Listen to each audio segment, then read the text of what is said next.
Hai teman-teman, di video budgeting aku bulan ini akan ada beberapa bagian yang berbeda loh. So, stay tune terus ya.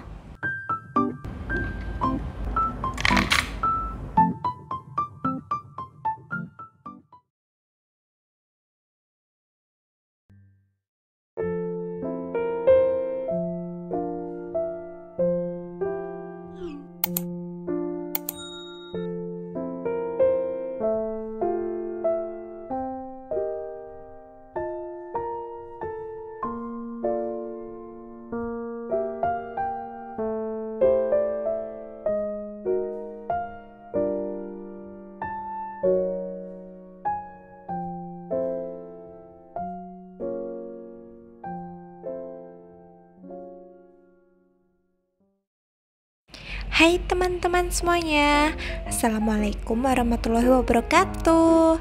Gimana nih kabar teman-teman dan bunda-bunda semuanya? Semoga selalu diberi kesehatan dan dilimpahkan segala rezekinya ya. Amin. Sesuai dengan judul, video kali ini adalah video tentang budgeting. Di awal video juga udah aku tekanin kalau video kali ini ada sedikit yang berbeda.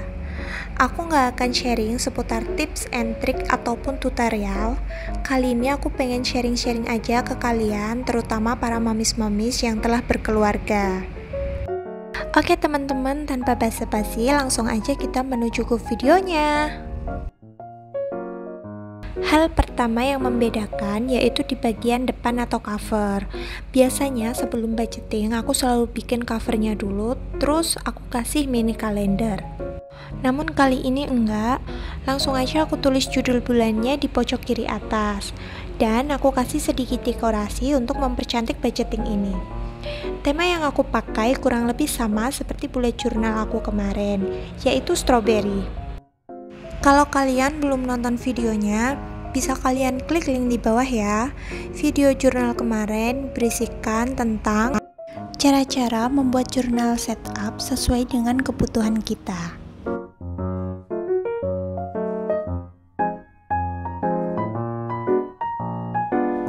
Oke teman-teman, selesai nulis judul, aku bikin 3 post untuk anggaran keuanganku. Yang pertama ada fixed expenses. Teman-teman pasti udah pada tahu ya fungsi dari fixed expenses ini apa? Yap, betul. Fixed expenses ini digunakan untuk mengelompokkan dana-dana yang bersifat wajib. Seperti misalnya bayar kontrakan, iuran sampah, bayar air, pokoknya pengeluaran yang bersifat wajib. Dan nominalnya selalu sama di setiap bulannya ya. Berhubung karena aku statusnya masih single, jadi nggak banyak pos-pos yang aku keluarkan di fixed expenses ini. Mungkin hanya untuk sedekah dan kedua untuk rumah. Yang dimaksud rumah yaitu kebutuhan rumah seperti membantu biaya listrik atau yang lain kayak gitu. Lalu di sini yang kedua ada variable expenses. Kalau bagian ini kebalikannya dari yang tadi ya teman-teman.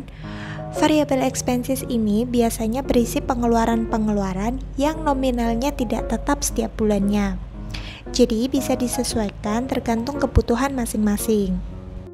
Misalnya seperti ini, di bulan ini tiba-tiba ada aja hal yang tak terduga yang harus kita keluarkan dengan biaya yang cukup besar. Nah, kita bisa meminimalisir pengeluaran dari belanja bulanan misalnya. Yang biasanya kita budgetkan 500.000, terpaksa harus kita potong menjadi 300.000. Karena apa? Karena yang 200.000 tersebut terpaksa kita pakai untuk memenuhi kebutuhan kita yang sedang mendesak. Keuntungannya, kita nggak perlu nyemot tabungan utama kalau biayanya masih bisa tercover dari dana yang lain. Kalau untuk risikonya, bulan ini terpaksa harus lebih sedikit hemat. Jadi intinya, variable expenses ini dipakai untuk biaya yang nominalnya bisa berubah-ubah tiap bulannya.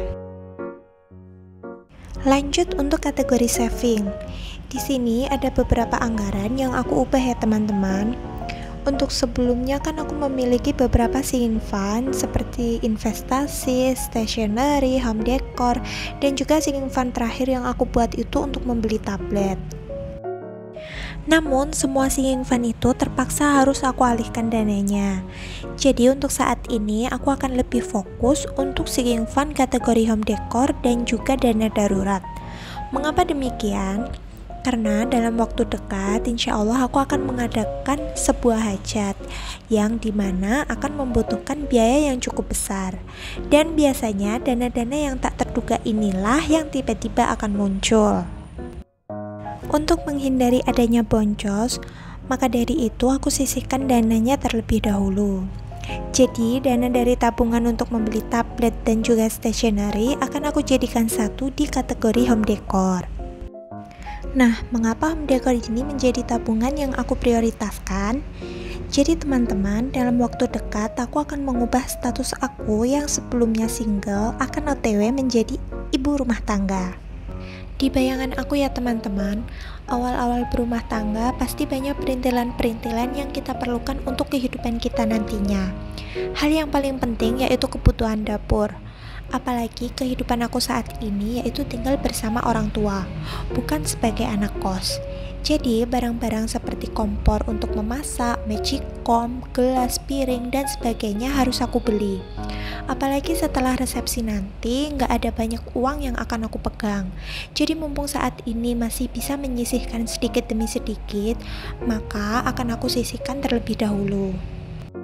Barangkali para bunda-bunda di sini yang udah berumah tangga dan memiliki pengalaman saat awal-awal menikah seperti apa, bisa di-share di kolom komentar ya bun.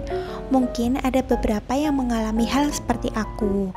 Menjelang berumah tangga, persiapan apa sih yang harus kita prioritaskan?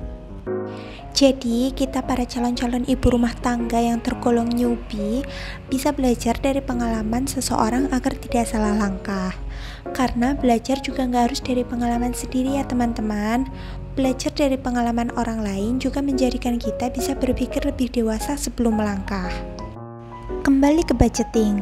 Jadi di bagian kanan bawah ini aku beri space untuk menulis wishlist aku di bulan ini, terutama untuk kategori home living.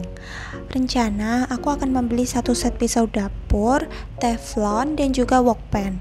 Semoga kita bisa terus diberi rezeki hingga barang apapun yang kita inginkan di bulan ini bisa kebeli satu persatu ya teman-teman.